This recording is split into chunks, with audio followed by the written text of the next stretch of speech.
So I've said before it's a personality quirk. I love, and I know it's not a good quality. I know it's not one of my best qualities, but when I find very rigid people and they're forced to move off their rigidity and they flail and they can't do it, I get off on it. I think it's kind of funny because I think, you live in this world we live in, adapt or die, evolve or get out of the way, and Green Bay just can't communicate. So I'm on Rodgers' side on this. I don't think he's always the easiest guy to deal with, but your takeaway on what you're watching, the story this morning is he's making fun of their general manager, calling him Jerry Krause.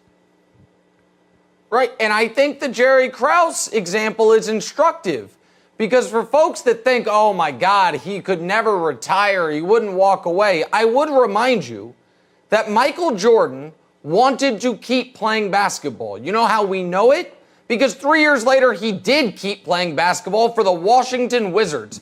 And why did he leave the Bulls? Because a headstrong GM said, you can't have the coach you want, you can't have the teammate you want. If you want to come back without Phil Jackson and Scottie Pippen, I guess we'll take you, Michael. So he walked away.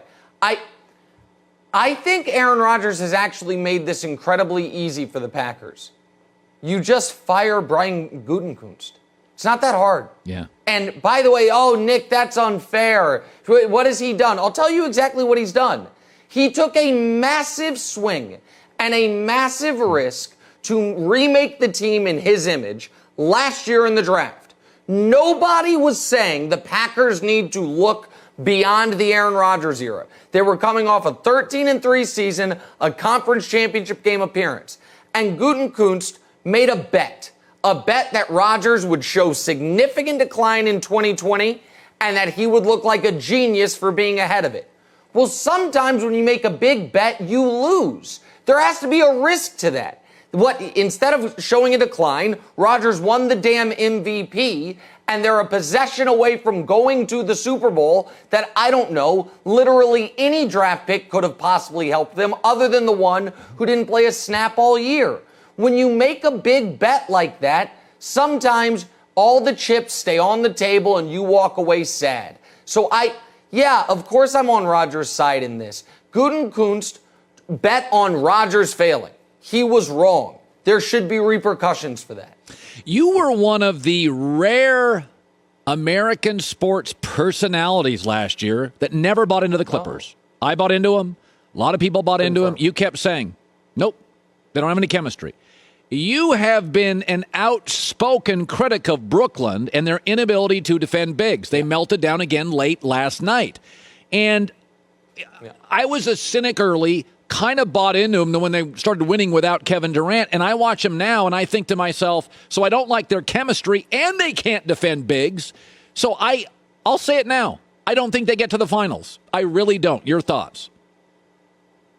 Well, I think you and I might end up being on the same page that forget the finals. I don't think they get to the conference finals because what Brooklyn has done let's go back a few weeks. They play Philly. It's the game that decides the tiebreaker. It's a second game of back-to-back. Steve Nash decides to play Kevin Durant against the Timberwolves, sit him against Philly. Then when they have a big comeback late in that game against Philly, leave Kyrie on the bench. They lose that game. Now they lose the tiebreaker to Philly. Philly stumbles a bit. You have these big 2 games against Milwaukee. They can't stop Giannis. He scores 49 in the first one. Last night he scored, 36, whatever it was. Milwaukee had 7 straight layups in the fourth quarter to take over the game. And now they are guaranteed to play Milwaukee in round 2 instead of, if they were the 1 seed, playing either Atlanta or the Knicks. If you can't get it together to try to prevent having to play these guys for 2 weeks a month from now, then why do I think you can get it together in the playoffs? Oh, when Harden comes back, it'll be... Harden does not stop that. Right. Their scoring is not the problem. The problem is that Giannis has averaged, in 3 games against them this year, 40, 11, and 5. Yes. And Blake Griffin is not the answer. DeAndre Jordan is not the answer. Nick Claxton's not the answer. So we've never seen a team win a championship that never played together. And we've never seen a team win a championship that's below average on defense, much less downright awful on defense. They're trying to do both. I don't think they get out of round 2. For some reason, Nick, the NFL and baseball, even hockey, mostly get it right when it comes to MVPs. It's a very productive player who's very valuable. The team wouldn't be the same without him. But the NBA is different for whatever reasons.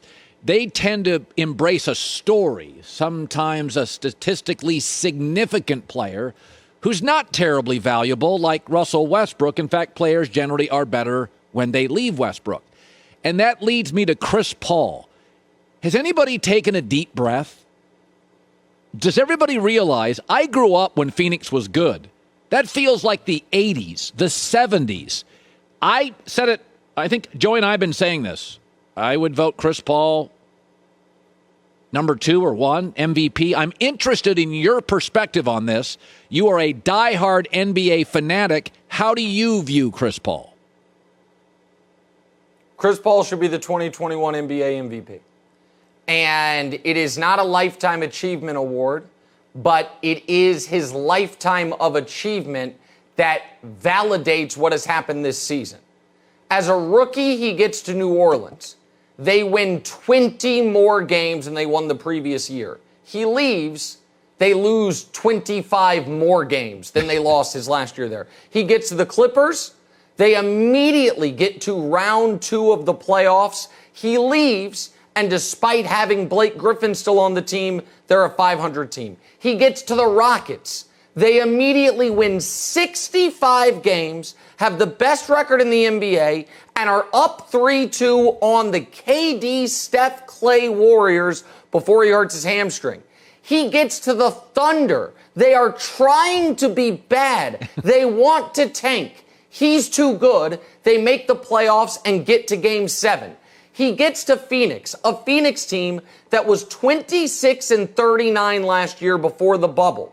A Phoenix team that was just hoping he would get them over the hump into the playoffs. The change for them is they got rid of Oubre and Rubio, added Chris Paul. Ayton's still there, Booker's still there, and their numbers are the same as last year.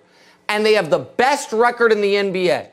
If it is about affecting winning, Chris Paul has been more valuable this year than any player in basketball. Joker has unbelievable numbers, and he has the highest PER in the last 6 years. We've just given it to the guy with the highest PER. That's not the award. Steph's been amazing. He's leading the league in scoring.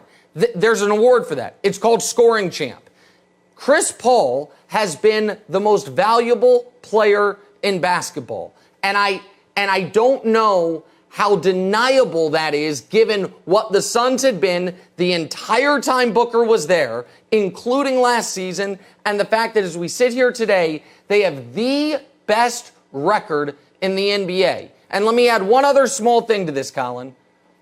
It's going to look really bad for the league if Joker wins the award and they have to give it to him in a conference room instead of on a basketball court because the Nuggets have been eliminated from the playoffs before it is announced. That happened to them once before. They will be signing up for it to happen again. So I think Chris Paul's the MVP. I don't think he's going to win it, but I think he should. Very good stuff today, Nick. I really appreciate this. And, yeah, you know what? I thought of you the other day because LeBron he's getting old. And he's getting injured. And when you get old and injured, you get re-injured a lot. How do you reconcile, I mean, the best player you've ever seen play, he's your unanimous number 1. You're not old yet. And you have a beautiful young wife, so she'll keep you young, and you have young kids. How do you reconcile LeBron James is now old, injured, re-injured, and it looks like we can see close to the end? Can you see it in the reflection of the championship ring he won literally 8 months ago? Or in the reflection of the finals MVP trophy that is the most recent one given out that is sitting on his mantle? I'm not sure if that's where you see the end. Listen, LeBron is almost to the day the exact same age as me. I feel great every morning. It's the best I've ever felt. So I think he's going to be just fine. Playing game, schmaying game, it doesn't matter. In any series they play, they're going to have the best player on the court, so I'll still pick the Lakers. But I understand you trying to make me feel old, make LeBron feel old, if only they hadn't just won the title a few months ago. Oh, that was a pretty good answer. Nick Wright, my buddy, first things first, good seeing you. That was funny. See ya, bye. See you, bye. Hi, everybody. Thanks for watching. Subscribe here to get the latest from the show. Also, be sure to check out more of the best clips from The Herd or go watch a few segments from other shows on FS1.